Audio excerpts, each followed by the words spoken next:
楽しかった。また一緒に来ようよ。ね。 Alright, and we are back. What is going on, guys? SpitefulHopes back again, and as you can see here, 5th Anniversary Tower, we finally have confirmation of the new character, which will be another Ichigo. Of course, fills out the trifecta of Aizen, Zangetsu, and Ichigo. Available starting tomorrow within 24 hours. Senkaimon quests or single-player quests that do not require soul tickets. Pretty much, you can think of this as a tower of sorts that is in other mobile games. So if you're familiar with Tower of Ascension from Summoner's War, or if you're familiar with the Tower of Babel in Alchemist Code, or something akin to Training Grounds from Seven Deadly Sins, some certain floors will actually lock up your character. For the most part, every single floor has different rules, so you'll want a huge plethora of different types of characters as well. Usually a 1 of 5 character. You don't really need Transcendence for the main tower of 50 floors. Link slots is always going to be preferable, of course, but if you're running like with half decent links, you should be fine for the most part, as long as you have characters that meet the criteria, which I will be doing a breakdown when Soldex gets that information. As part of round 2 of the Brave Souls 5th anniversary, pleased to announce the all new 5th anniversary tower. Now, the problem with this tower, in my opinion, that this is not confirmed, okay, but this is just my speculation. Now, 5th anniversary tower is probably going to be locked to very limited events, probably just 5th anniversary, of course, and potentially maybe New Year's, and when 6th anniversary rolls around, we might get 5th anniversary tower. Now, the problem that I see with this is using characters that comply with the special rules for each floor. Try and climb your way to the top of the tower. Clear all 50 floors to get your hands on a choose a 6-star summons ticket Ichigo school uniform version. That lets you choose one Ichigo. School uniform version, Senkaimon character. You can also choose to try either the Tower of Ordeals or Path of Valor. Now, the reason that I find this important is it doesn't specify that you can do Warrior's Path. It doesn't specify that you can do regular Senkaimon. The problem with this is next month, are they going to bring this 5th anniversary tower? Yes or no? If they don't, that means that this Ichigo is going to be somewhat limited, so please, please, please take into account which one you actually want before you finish the tower, and definitely before you actually make a selection with the choose a 6-star summons ticket. You can, however, clear the 50 floors, hold the choose a 6-star summons ticket until you eventually want to use it. It will not disappear over time, it does not expire, which is good, so you can hold on to it until you want to make an informed decision on whichever one you would actually want to obtain. You can also choose to try either Tower of Ordeals or Path of Valor. Senkaimon medals earned by completing stages can be traded in the Senkaimon medal exchange. Now, when it comes over here, I'm not going to go over too much about this. You get 300 medals total if you can clear the extreme stages. If you can't, you'll only get 200, and maybe some of the extreme if you can do that at least. Spirit Orbs, 280 for the 5th anniversary, an extra 200 for the extreme. And Spirit Orbs from event orders, you're going to get another 25 orbs from the event. And you get one choose a 6-star summons ticket for Ichigo. 5-star summons ticket, Path of Valor and Tower of Ordeals. Obviously, if you can clear Path of Valor, do Path of Valor, just because the ticket's better. Senkaimon Medal Exchange, Senkaizens are still available. Some of the best links in the entire game, for sure. Featured 6-star character. Now, going into the character himself, the Ichigo, in my opinion, is actually not very bad. 782 spiritual pressure, 352 focus, 636 attack. Not bad stats, especially considering he's a free-to-play unit. One thing to note is he is a human, and he does have a Soul Reaper killer. That's very important for some Senkaimon stages, especially like Path of Valor, because there's not many humans in the game. Right, so having an Ichigo that's a human with actual good stats and a relatively half-decent kit. He has 1000-Year Blood War Shunsui's SA1, which is a lunge. His second strong attack is Halloween Grimjowls, which I believe is... let me see, let's pull this up. I want to say... I can actually just pull it up. Let's go reset Grimjow, and then the last one's going to be Kukaku's third strong attack, which is, I don't remember that one being that great. I think it's a 900 radius. So strong attack 2 is going to be, let me click on similarity, this will be easier. So the second strong attack is going to be a lunge, so that's not too bad. Having a first strong attack, yeah, so first strong attack lunge, second strong attack is going to be another lunge, and then the third strong attack is going to be, 900 radius around themselves AoE. So, I mean, not necessarily bad. Well, I mean, like, you wouldn't want to summon for this character, but since he's free to play, not bad. And special has Lacerate. I believe he has Lacerate on all of his attacks. I could be wrong on that. However, the soul trait, last ditch survival 100%, so you will revive guaranteed with like 10% HP, I believe.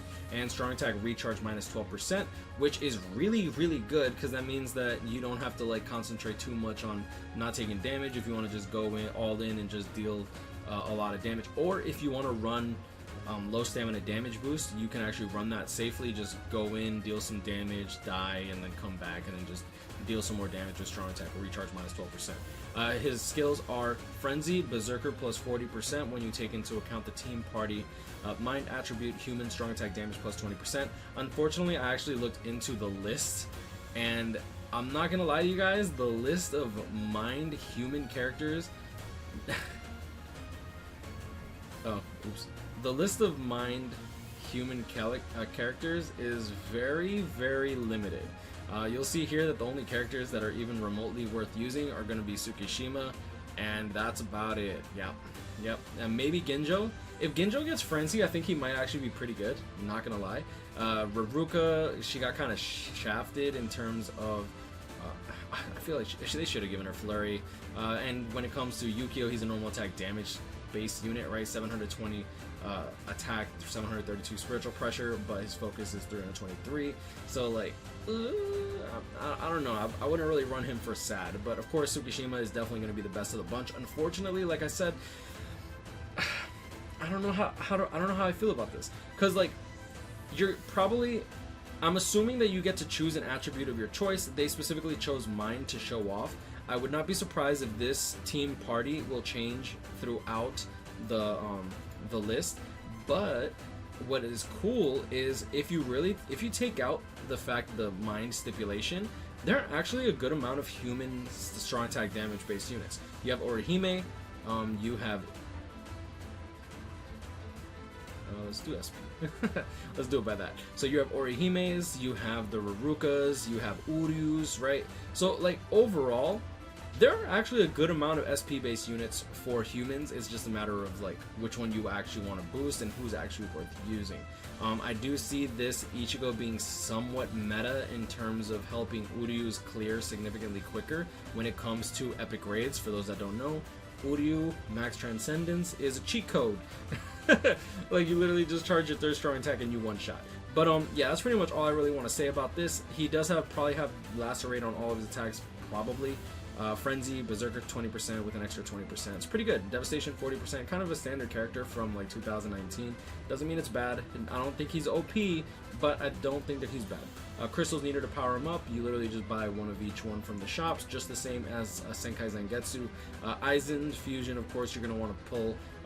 For those that are new, don't get the 6-star ticket, get your Senkaizens, make sure you get one of every single attribute before you start going for 6-star tickets. Hell, I'd even recommend getting one of each and then trying to max dupe them out slowly. Damage inflicted at full stamina damage boost plus 20% and strong attack damage plus 20%. So this gives you an extra Berserker, and then this will actually multiply your damage plus 20%. This is not an extra 20% strong attack damage, this is literally a 20% damage boost. That's actually quite insane. So like say your strong attack would deal like 100 damage with okay, let's do quick math. Say you have a base 100 attack, right? And then you have a Berserker of say 20%. Most characters have at least 20%. So you're gonna have 120%, right? Now when you take into account strong attack damage, instead of multiplying another times 1.2, when you're adding another strong attack damage of 20%, that damage of 100 is now multiplied by 1.4 instead of 1.2. Now, as you see here with damage inflicted at full stamina damage boost plus 20%, you're going to be actually multiplying a 1.2 straight up. So instead of getting 160 damage for an extra 20% SAD, you're actually multiplying, so you're actually getting significantly more damage. So you're getting actually 8% more damage to your base damage.